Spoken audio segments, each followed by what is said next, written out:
তো ফ্রেন্ডস, একঘেয়েমি রুটি খেতে না ভালো লাগলে বানিয়ে ফেলুন এরকম দারুণ স্বাদের মজাদার ব্রেকফাস্টের রেসিপি। এখানে আমি ব্রেকফাস্টটা বানানোর জন্য নিয়ে নিচ্ছি 500 গ্রাম ময়দা, 3টে ডিম, আলু সেদ্ধ, লঙ্কা কুচি, ধনেপাতা কুচি আর টমেটো কুচি। সমস্তগুলো ধুয়ে কেটে নিয়েছি ছোট ছোট করে। আর আলুটাকে আমি ম্যাশ করে নেব।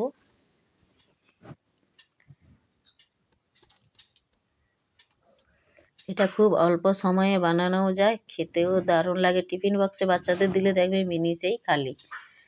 যেসব বাচ্চারা সবজি খায় না তাদের এভাবে ব্রেকফাস্ট বানিয়ে দিবেন সব রকমের সবজি দিয়ে, দেখবেন একটুকুও ফেলে রাখবেন না, সমস্ত গুছিয়ে খেয়ে নেবে।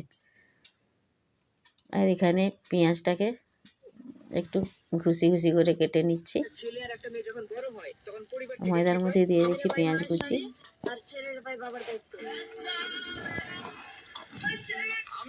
লঙ্কার কুচি আর আলু সেদ্ধ।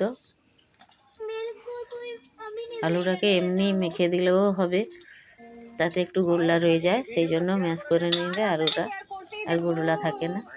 দিয়ে দিচ্ছি ধনেপাতা কুচি, টমেটো কুচি আর দিয়ে দেবো স্বাদ মতো লবণ আর ম্যাগি মশলা 1 প্যাকেট। ম্যাগি মশলাটা দিলে স্বাদটাও ভালো হয়, সেন্টটাও দারুণ লাগে। এটা দিতেও পারেন, চাইলে না দিতেও পারেন। আর ডিমটা যত বেশি দিবে তত ভালো হবে।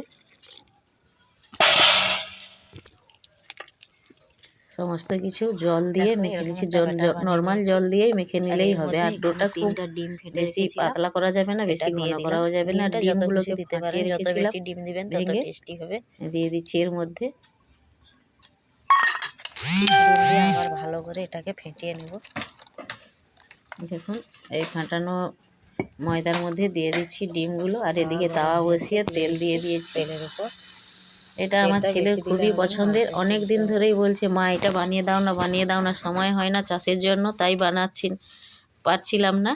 আজকে একটু সময় হয়েছে, তাই সন্ধ্যায় বসে গেছি ছেলের আবদারে এই মজাদার নাস্তা বানাতে।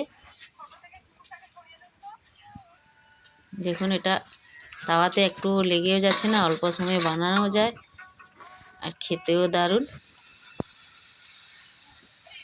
খুব অল্প সময়ে বানানো যায়, বাড়িতে অতিথিরা এলে এভাবে বানিয়ে দিবেন, দেখবেন বেশি কিছু লাগবে না, ঘরে থাকা সামান্য উপকরণ